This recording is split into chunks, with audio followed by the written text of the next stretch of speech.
은 열왕기상 2장 1절에서 4절, 열왕기상 2장 1절에서 4절 말씀입니다.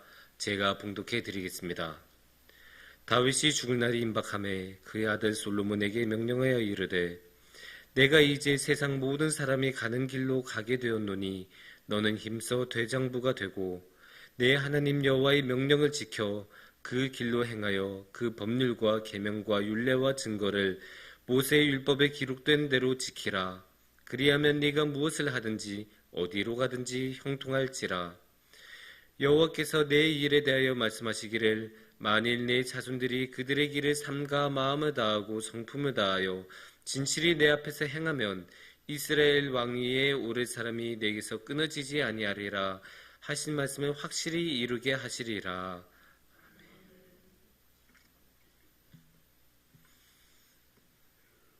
예전에 제가 다른 교회에서 사역을 할 때, 유치부에서 일할 때였습니다. 유치부이다 보니까 그 교사 선생님들 중에서 학부모도 되게 많았어요. 근데 그 학부모 중에서는 이제 5살짜리 유치부 아이의 학부모도 있었는데, 이런저런 이야기한 와중에 그런 말씀 하시더군요. 아이가 5살인데 지금부터 이미 배우자를 위한 기도를 하고 있다. 놀랐어요. 못해도 15년은 걸릴 텐데, 아직도 결혼 안 했을 텐데 분명히. 그런데 이제 제가 이런 이야기를 가끔, 이 이야기를 가끔 다른 친구한테 하거나 다른 사람들한테 하면, 그거 이상한 거 아닌데? 이런 반응을 하는 친구들도 굉장히 많았습니다.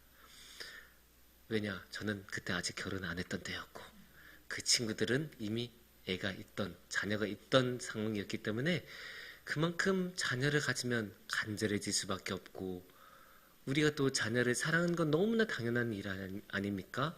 그리고 사랑하는 자녀를 위해서는 가장 좋은 것만을 주기를 원하고 항상 형통하기를 원하는 것은 너무나 당연한 일이기 때문에 그렇게 간절한 마음을 가지고 기도한다는 것은 누가 봐도 이상한 일이 아닐 것입니다.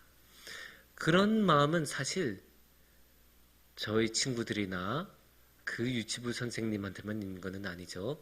모든 사람에게 있는 것입니다. 사실 우리나라에 있는 모든 사람들, 전 세계에 있는 모든 사람들, 요즘에 사는 사람들, 옛날에 사는 사람들, 어디에서나 너무나 당연한 듯이 볼 수 있어요. 너무나 많은 기록들, 너무나 많은 이야기들, 심지어 성경에서도 간절한 마음으로 자신의 자녀들을 위해서 기도를 하거나 무언가를 하거나 축복을 내리거나 유언을 남기는 그런 경우가 굉장히 많습니다. 그래서 우리가 성경에 나오는 그런 말씀들을 잘 보면 우리가 자녀를 위해서 무엇을 해줄 수 있을까, 무엇을 해야 하는가 같은 것들을 생각을 해볼 수 있습니다. 그래서 오늘 이 시간에는 성경에 나오는 그런 유언 중에 하나를 보면서 우리는 과연 우리의 사랑하는 자녀들을 위해서 무엇을 해줄 수 있고 무엇을 해야 할까를 한번 같이 나눠봤으면 좋겠습니다. 오늘의 말씀은 사실 배경 설명이 따로 필요 없어요. 왜냐? 말씀 본문 속에 상황 설명이 이미 다 되어 있기 때문이에요. 1절을 보면 알 수 있습니다. 1절이 이렇게 나오죠. 다윗이 죽을 날이 임박하매 그의 아들 솔로몬에게 명령하여 이르되. 그러니까 어떤 상황이에요? 해석이 별로 필요 없죠? 다윗이 죽을 때, 이제 다윗의 생명이 다해서 이제 세상을 떠날 때가 왔어요. 그런데 여기서 중요한 것은 다윗이 그것을 직접 알았다는 거예요. 2절을 보면 이제 유언이 시작이 되는데 이렇게 이야기가 시작이 되죠. 유언이 시작이 됩니다. 내가 이제 세상 모든 사람이 가는 길로 가게 되었노니 너는 힘써 대장부가 되고, 이렇게 시작을 하는데 중요한 것은 여기서 세상 모든 사람들이 가는 길, 이 표현이에요. 왜냐? 다윗은 자신이 이제 곧 죽는다는 것을 알았어요. 그러니까 자신이 죽는다는 것을 알고 하는 이야기예요. 갑자기 세상 떠나는 경우 너무나 많잖아요. 우리가 안타깝지만 그런 사고 소식, 그런 뉴스 너무나 많이 보죠. 그런 이야기도 너무나 많이 있고. 근데 그렇게 갑작스럽게 세상을 떠나면 유언 같은 거를 준비를 할 수가 없죠. 물론 이제 평소에 유언장 같은 경우를 만들 수는 있지만 이렇게 자식에게 눈과 눈을 마주 보면서 이야기를 남기기는 쉽지가 않겠죠. 하지만 이제 다윗은 그렇지 않죠. 다윗은 지금 자신이 죽을 거라는 것을 분명하게 인지하고 있었어요. 그러니까 자신이 죽는 것을 생각하고 염두에 두고 지금 하는 말이에요. 그러니까 유언이라는 거죠. 유언은 받는 사람도 굉장히 무게감 있게 받아들이죠. 당연한 것 아닙니까? 하지만 그렇게 무겁게 받아들이는 것만큼이나 말하는 사람도 진지하게 준비를 할 수밖에 없습니다. 그건 너무나 당연한 거예요. 이제 자신이 죽음이 코앞인데 그 귀중한 시간을 허튼 소리로 낭비할 수는 없는 것 아닙니까? 그러니까 정말로 생각하고 또 생각하고 무엇을 나의 사랑하는 자녀에게 남겨야 할지, 앞으로 이렇게 살아야 된다라고 말할 때 꼭 이것만큼은 남겨야 할지. 사실 우리가 살아갈 때 자녀가 아무리 커도 자녀는 자녀잖아요. 얼마나 어설퍼 보이는 것도 많고 걱정되는 것도 많고 1초라도 가만히 둘 수가 없어 보이니까, 그런데 나는 이제 세상을 떠날 것 같고, 그리고 얼마나 애달프고 간절한 마음으로 그 유언을 생각하면서 그 한자 한자를 준비했었겠어요. 그러니까 정말로 생각을 많이 하고 준비한 내용을 유언으로 남겼을 것입니다. 그러면 다윗은 무엇을 유언으로 남겼을까요? 3절의 핵심이 나옵니다. 3절에서는 이렇게 말씀하십니다. 내 하나님 여호와의 명령을 지켜 그 길로 행하여 그 법률과 계명과 율례와 증거를 모세의 율법에 기록된 대로 지키라. 그리하면 네가 무엇을 하든지 어디로 가든지 형통할지라. 이게 무슨 말이냐? 쉽게 말해서 하나님의 말씀을 잘 지켜라. 이거 한마디예요. 율법, 율례 여러 가지 쭉쭉쭉쭉 나왔죠? 그것을 다 크게 하나로 통으로 치면 율법이라고 볼 수 있는데, 사실 우리는 율법에 대해서 좀 부정적인 인식을 가지고 있죠. 율법? 하면 이렇게 좀 보는 것도 있고, 왜냐? 신약 성경에서 그렇게 율법을 안 좋게 말할 때도 있고, 특히나 율법을 강조하는 바리새인이나 율법사들이 예수님하고 대립된 경우도 많았고. 하지만 그거는 이제 바리새인이나 그런 사람들이 너무 율법에 얽매여서 하나님을 잊어먹고 이 율법만 바라보고 있다 보니까 이제 그런 갈등이 생긴 거고, 이 시대에는, 다윗이 살아가던 시대에는 하나님의 말씀은 율법으로 주어졌어요. 그러니까 이 당시에 율법을 지킨다, 그 말은 하나님의 말씀을 잘 지킨다, 하나님을 열심히 믿는다, 율법을 잘 따른다, 신앙적으로 경건한 생활을 한다, 율법에 적혀져 있는 대로 행동한다. 같은 말이었어요. 이 당시는 그게 같은 말이기 때문에 여기서 다윗이 솔로몬에게 자신의 유언을 처음 시작할 때 하는 이 말씀은 무슨 말씀이에요? 결국 너 하나님의 말씀을 잘 믿어라, 하나님 말씀 잘 따라라. 그러면 형통할 것이다. 하나님을 마음의 중심에 모셔라. 그러면 모든 것은 알아서 된다. 하나님만 잘 따르고 하나님의 뜻을 잘 섬겨라. 그러면 모든 것이 형통할 것이다. 이렇게 말씀하고 있는 거예요. 다른 거 다 필요 없어. 하나님이면 돼. 하나님만 바라봐. 다른 거 괜히 기웃기웃거리지 말고 하나님만 보고 하나님의 뜻을 따르고 하나님이 하라고 하는 것만 해. 그러면 모든 것은 해결이 될 거야. 이렇게 다윗은 아주 소중한 유언을 남기고 있어요. 그런데 우리가 여기서 좀 생각해 볼 만한 게 있죠. 다윗은 평범한 사람이 아닙니다. 솔로몬도 평범한 사람이 아닙니다. 다윗은 왕이었고 솔로몬은 이제 왕위를 계승한 새로운 왕이죠. 이제 그러면 우리가 생각해 볼 법한 게 있잖아요. 아니, 이제 왕이 됐는데 왕이란 게 좀 책임이 큰 자리입니까? 얼마나 많은 사람들의 삶과 운명을 짊어지고 결정을 내리는 사람이 왕이지 않습니까? 그 어마어마하게 막중한 자리, 그 어마어마한 무게, 그런 게 이제 굉장한 자리가 왕인데, 그러면 선왕으로서 다윗이 한마디 정도 해줄 수 있잖아요. 솔로몬아, 내가 이렇게 해보니까 백성 너무 믿지 마. 너무 믿으면 기어올라. 적당히 잘해주고 어떨 때는 곱비 딱 쥐어야 돼. 이렇게 말할 법도 하고, 아니면 내가 이렇게 외교를 해보니까 외교는 블레셋 애들은 믿으면 안 돼. 블레셋 믿지 말고 무조건 공격하고, 모압하고 암몬 애들은 좀 믿어도 돼. 근데 에돔은 절대 안 돼. 이런 팁을 줄 법도 하잖아요. 그런데 그런 거 전혀 없어요. 어떻게 왕국을 운영해야 되고, 어떤 신하를 써야 되고, 누구한테 지혜를 구해야 되고, 전혀 없어요. 하나님만 보라고 해요. 오직 하나님만. 그러면 듣는 솔로몬 입장에서는 좀 불안할 만도 하잖아요. 아니, 이제 나는 직접적으로 일을 처리해야 되고, 구체적으로 누구도 임명해야 되고, 해야 될 게 이게 많은데, 그런 거 하나 안 정해주고, 그런 거 하나 유언으로 안 남겨주고 그냥 가세요? 이런 마음에 들 법도 하잖아요. 근데 어쩌면 다윗도 왕위를 겪어서 그랬는지 그 마음을 알았던 것 같아요. 그래서 4절 말씀을 한번 볼 법합니다. 4절에서는 이렇게 말씀하십니다.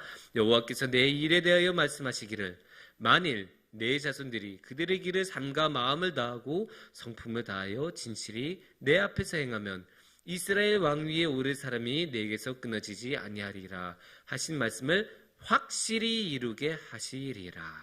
아멘. 어떻게 이루게 하신다고요? 확실히. 그러니까 이게 뭐예요? 다윗이 속으로 생각한 거죠. 그래, 솔로몬아, 나 네 마음 다 안다. 불안하지? 그래, 지금 결정해야 될 게 얼마나 많고 할 일이 얼마나 많은데, 네가 찍어야 되는, 도장 찍어야 되는 서류만 해도 몇 장인데 당연히 불안하지. 하지만 걱정하지 마. 하나님께서 약속을 하셨어. 하나님께서 말씀하셨어. 말씀하신 것을 지키시는 하나님이 하신 말씀이야. 하나님만 바라보고 하나님만 따르고 하나님의 뜻만 지키면 모든 것이 해결이 된다. 어떠한 걱정도 하지 마. 네가 지금 그렇게 불안해하는, 네가 그렇게 걱정하는 그 왕위, 하나님의 말씀만 지키면 아무 문제 없을 거야. 하나님께서 약속을 해주셨어. 하나님을 잘 따르고 하나님의 말씀을 잘 믿고 그대로 살아가고 그대로 나라를 운영하면 이 왕위는 영원히 이어질 거라고 하나님이 약속하셨어. 그렇게 약속했으니까 걱정하지 말고 하나님만 따라. 그거 하나만 신경 쓰면 돼. 다윗은 지금 이렇게 말하고 있는 거예요. 그런데 우리가 생각할 게 있어요. 어떻게 다윗은 이렇게 자신감 있게 이 말씀을 할 수 있었을까? 자신이 경험했으니까. 자신의 체험담이니까 그래요. 생각해보세요. 다윗이 어떤 사람이었어 원래? 목동안이에요. 양이나 치던 사람이 어떻게 왕이 돼요? 그리고 다윗이 그렇게 살아가면서 얼마나 많은 전쟁을 치렀어요. 아니, 전쟁에서 운 없게 날라온 화살 하나만 맞아도 생명이 끝나는 게 인간인데, 그 수많은 전투 가운데서 한 번도 그런 화살을 맞지 않고 결정적인 패한 적도 없고 모든 것을 중요할 때는 다 이기고 나라를 운영할 수 있도록 만들어주셨던, 심지어 나라 전체가 왕이 자신의 권력을 가지고 다윗을 죽이려고 했을 때도 하나님만 바라보고 도망다니니까 살아났던 게 다윗 아닙니까? 그 마음으로 나라를 운영하니까 옆에 블레셋도 있고 모압도 있고 아람도 있고 그 수많은 적들 사이에서 나라를 유지했을 뿐만 아니라 확장까지 해냈었던 게 다윗입니다. 그런 체험담이 있으니까 다윗은 자신감 있게 말할 수 있는 거예요. 하나님만 그렇게 믿고 있으면 괜찮아. 그러면 모든 것이 해결이 돼. 그리고 한 가지 더 말해야 되는 것은 다윗은 그 반대의 것도 경험을 했습니다.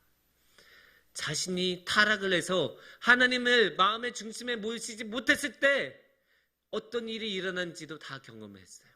밧세바를 탐했을 때, 하나님을 향한 믿음이 약해지고 음욕이 자신의 마음을 지배했을 때 그 결과로 자신의 가정이 풍비박산나는 것을 경험을 했었죠.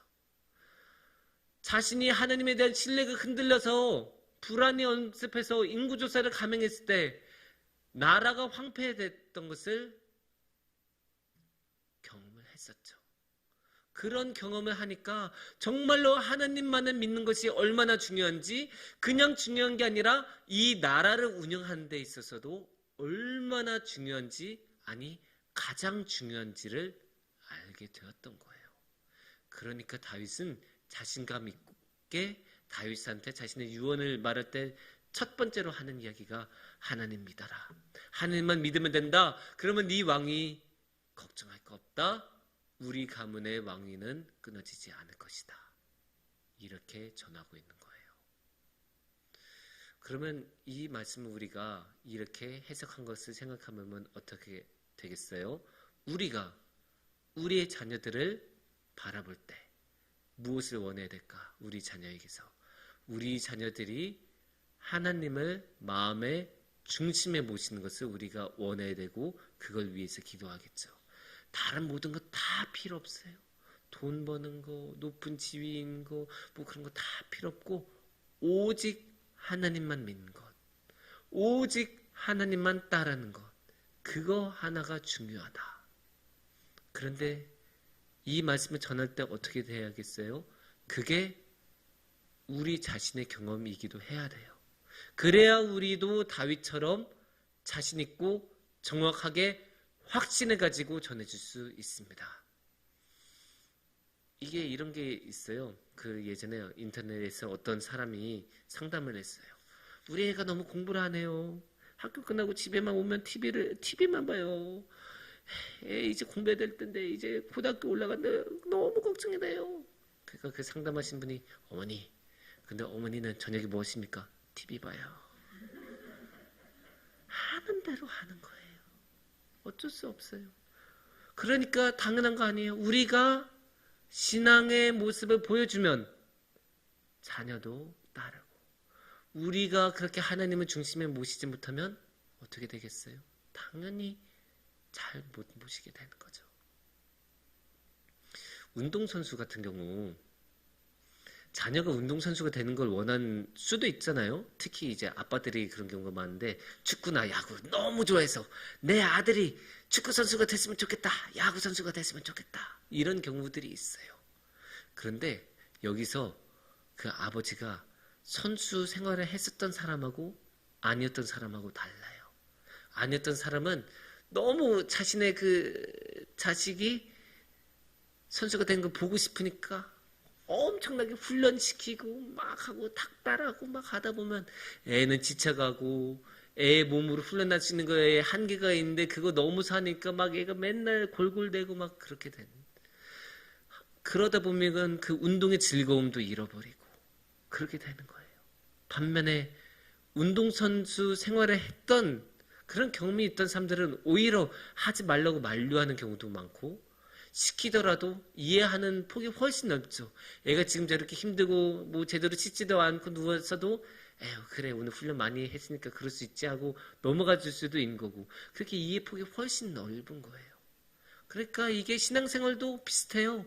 우리도 신앙생활을 잘 해야 자녀에게 그런 신앙생활을 잘 보여줄 수도 있고 또 더 넓은 이해심을 가지고 우리의 자녀들을 볼 수 있는 거죠. 하나님이 주신 그 큰 사랑으로 우리가 우리 자녀들을 사랑해주고 이해해줄 수 있죠. 만약에 우리가 그 하나님을 향한 사랑이 제대로 없는 상태에서 우리 자녀들에게만 너 제대로 믿어라고만 하면 그게 제대로 되겠습니까? 그저 예배만 계속 참석시킨다고 해서 신앙이 자라는 것도 아닌데 계속 닭달만 하고 너 왜 뭐 안 했냐 뭐 안 했냐 시키기만 하고 그러면 어감만 되고 그러면 주님이 주신 그 기쁨이나 자유 같은 건 온데간데 없이 마음만 상하죠. 하지만 하나님은 정말 사랑하는 마음을 우리가 직접 가지고 있다면 그 사랑을 우리의 자녀들에게도 줄 수 있는 것 아닙니까? 그렇게 된다면 우리의 자녀가 하나님의 사랑을 마음에 품기 훨씬 쉬워질 것입니다. 사랑하는 성도님들, 우리 모두 우리의 자녀들을 너무나 사랑하지 않습니까? 그래서 우리의 자녀들의 정말로 잘 지내기를 원하고 잘 살아가기를 원하고 가장 좋은 길만 걷기를 원하는 것이 우리 모두에게 있는 부모의 마음일 텐데 하나님께서는 성경에서는 우리가 부모의 마음 어떤 마음을 가져야 되는지 명확하게 말씀하고 계세요. 우리의 자녀가 하나님을 믿는 것 그거 하나만 원하면 된다. 그렇게 전하고 있습니다. 그러기를 위해서는 우리 자신이 먼저 하나님을 사랑하고 하나님만을 믿고 하나님만을 우리 마음의 중심에 모셔야 할 필요가 있습니다. 그렇게 우리가 하나님을 마음의 중심에 모셨을 때 우리는 소중한 믿음의 유산을 우리의 자녀들에게 나눠줄 수 있을 것입니다. 함께 기도하겠습니다.